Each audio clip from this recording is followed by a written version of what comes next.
Episodio 4. Estados de absorción. La profundidad de la mente unificada, jhanas, apertura. ¿Alguna vez has estado tan completamente absorto en algo, en una actividad creativa, en una conversación profunda, en un momento de belleza pura, que el tiempo desapareció y con él cualquier sentido de separación entre tú y lo que estabas haciendo? Ese estado que has probado fugazmente en esos momentos, esa unificación de la conciencia en un solo punto de atención total, es una versión preliminar de lo que el Buda describió como los jhanas, los estados de absorción meditativa profunda. Son el resultado de llevar la práctica de samatha que exploramos en el episodio anterior hasta sus consecuencias más plenas. Y son, en mi opinión, una de las experiencias más extraordinarias y más transformadoras a las que puede acceder la conciencia humana sin ninguna sustancia externa. La fogata que arde sola. Hay una imagen que encuentro perfecta para describir cómo se desarrolla la concentración hasta llegar a los jhanas. Al principio de la meditación, mantener la atención en la respiración es como intentar encender una fogata con materiales húmedos. Requiere esfuerzo constante, soplar, avivar, volver a intentar. Apenas hay chispa, el fuego se apaga.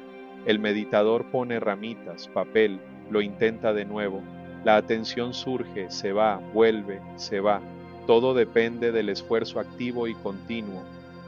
Pero en algún momento, si la práctica se sostiene con paciencia y los obstáculos se han aquietado lo suficiente, algo cambia. Las ramitas prenden los leños más grandes, y cuando los leños grandes están encendidos, el fuego arde solo. Ya no necesita que lo avives constantemente. Produce su propio calor, su propia luz. El esfuerzo inicial ya no es necesario porque el proceso se ha vuelto autosostenido. Así se describe la entrada al primer jhana. La concentración se vuelve autosostenida. La mente permanece en el objeto de manera natural, sin el forcejeo constante del esfuerzo activo. Y en ese estado de unificación emergen dos cualidades que el Buda describió con precisión: piti y sukha. Piti y sukha, el rapto y la felicidad. Piti se traduce frecuentemente como éxtasis, rapto o alegría mental. Es una cualidad de energía que surge cuando la mente se unifica y se libera temporalmente del peso de los obstáculos. Se puede manifestar de diferentes maneras según la persona y el momento, como una sensación de ligereza, como corrientes de energía recorriendo el cuerpo, como una vibración sutil o a veces más intensa de bienestar físico, como la sensación de que el cuerpo se expande o se llena de luz. Sukha es la felicidad o el bienestar profundo que acompaña al primer jhana. Es una satisfacción más quieta y más estable que piti, menos efervescente y más plena. Una sensación de que en este momento nada falta, nada sobra, nada necesita ser diferente. El Buda describía esta felicidad como incontaminada porque no depende de ningún objeto externo, de ninguna condición favorable del mundo, de ningún placer sensorial. Surge simplemente de la quietud de una mente que ha soltado temporalmente su carga habitual.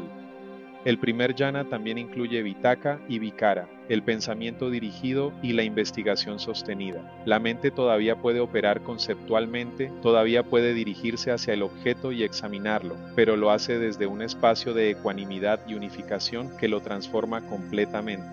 Los jhanas más profundos. A medida que la práctica se profundiza, la concentración puede llevarse hacia estados de mayor refinamiento. En el segundo jhana, vitakka y vikara se disuelven. La mente ya no necesita pensar hacia el objeto porque la unificación es suficientemente completa. Lo que permanece es piti y sukha en una forma más pura y más estable. En el tercer jhana, incluso piti se disuelve, porque su naturaleza ligeramente efervescente ya no es necesaria. Lo que permanece es sukha, una ecuanimidad profunda y una felicidad serena que el Buda describió como lo que los nobles llaman vivir con ecuanimidad y con atención. La mente está completamente unificada, completamente presente, completamente tranquila. En el cuarto jhana, sukha también cede paso a algo más fundamental, una ecuanimidad pura, completamente equilibrada, sin placer ni dolor, sin atracción ni rechazo. una conciencia que es puro conocimiento sin el colorido emocional de ningún factor mental. Este estado es el que el Buda describía como el punto de partida más adecuado para la práctica de vipassana, porque la mente en este nivel de pureza y de estabilidad puede ver la realidad con una claridad que es simplemente inalcanzable desde estados más ordinarios. No son superpoderes, son biología refinada.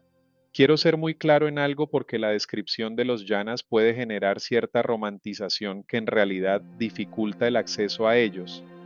Los llanas no son experiencias místicas en el sentido de que requieran gracia divina o poderes especiales.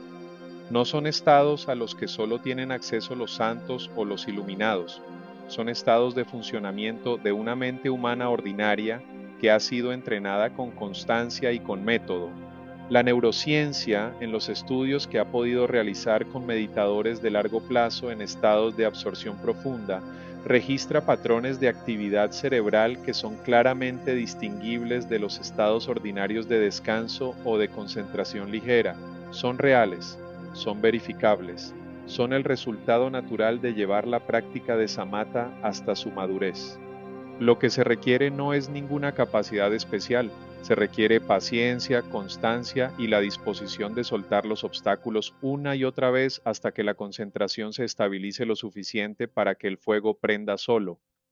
La advertencia del Buda. Y aquí viene algo que vale la pena escuchar con mucha atención. El Buda fue explícito en advertir sobre el peligro de apegarse a los estados de jhana. La felicidad que producen es genuina, la paz que generan es real, y precisamente por eso pueden convertirse en un objeto de apego sofisticado. El meditador que busca reproducir el placer del jhana en lugar de usar la estabilidad que produce para profundizar en la sabiduría. Los llanas son una herramienta extraordinariamente poderosa, pero una herramienta al fin. El destino no es la felicidad de la absorción, el destino es la liberación, y para eso necesitamos algo que el próximo episodio va a explorar, el bisturí de la atención, la práctica de vipassana que usa la estabilidad de samatha para cortar hasta la raíz del sufrimiento. Hasta entonces, la paz que surge de adentro no depende de ninguna condición externa. Es el fuego que arde solo cuando la mente aprende a soltar.